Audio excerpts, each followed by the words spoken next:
Hey everybody, Matt again, and so I seem to be just in the mood to do Paul McCartney album reviews today. So I already put two up, and let's get on to a third one. Moving on to the doing these in order of release. So this brings us to December 10th, 1976, when this triple album monster came out, and went to number one in America and number eight in England. And I remember getting this around about that time. I might have got it for Christmas of '76, if I'm not mistaken, or it might have been the next year. But it seems like I got this for Christmas or my birthday. This being a triple album, and me being, oh, I guess it would have been just turned 13 at that time. Um, didn't have money to buy something like this, but got it for Christmas or birthday. And I'm going to do his albums in order of release. I'm not going to go through all of his live album releases because there's like 270 of them, and actually I think there's like seven or eight. But this one's the one that everyone kind of knows. The later ones didn't. By that time, he wasn't really making the charts and so forth. And the later live albums, some of them never came out on vinyl; they're just on CD, and I think a few of them are just DVD, uh, vi- uh, video or DVD releases too. But I've got a few of the other live albums. They're not as good as this one. This one is actually glad to have this one because it's pretty hard to find on vinyl. This one's actually pretty good. I enjoy this. Paul is live from, I don't know when this is from, 1993, it says there. So, but Trippin' the Live Fantastic and some of those other ones are just so at best. Said before, I'm not, generally speaking, a huge fan of live albums. There are a few that I like though, and this has always been one. I've always enjoyed this one since back then. This is my original copy.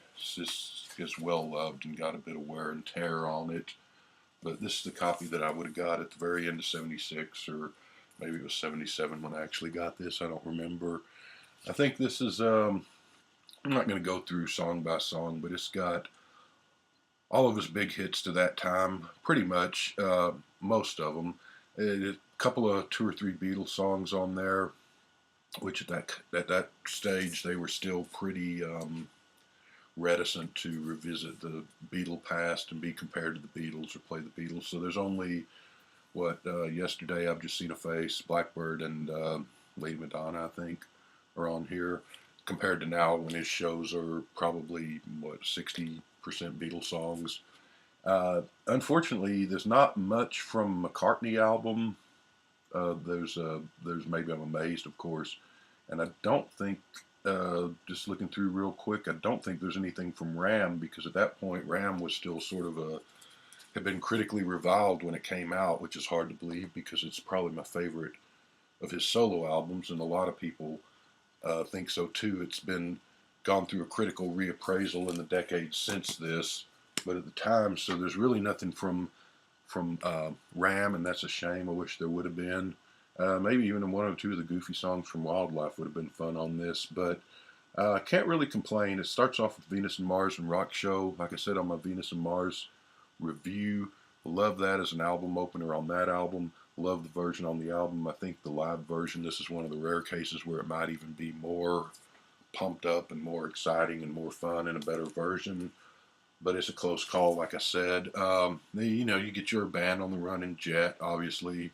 You do get your Danny Lane and Henry McCullough singing Medicine Jar and Spirits of Ancient Egypt, which sort of drags the album here and there. But you get, and you got My Love and, of course, Let 'Em In and Silly Love Songs, unfortunately. You got Soily, which was I don't think available elsewise. Um, so just a good, fun live album.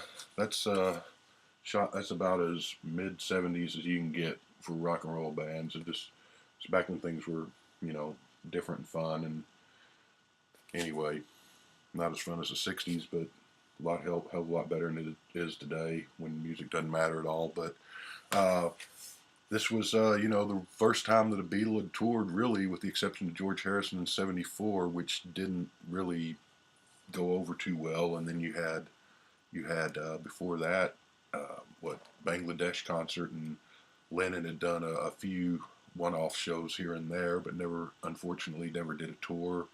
I remember when Double Fantasy came out in '80. I was hoping that maybe he would tour, and sadly, I don't know whether he was even thinking about that or not, but sadly, he never got to do a full-scale tour.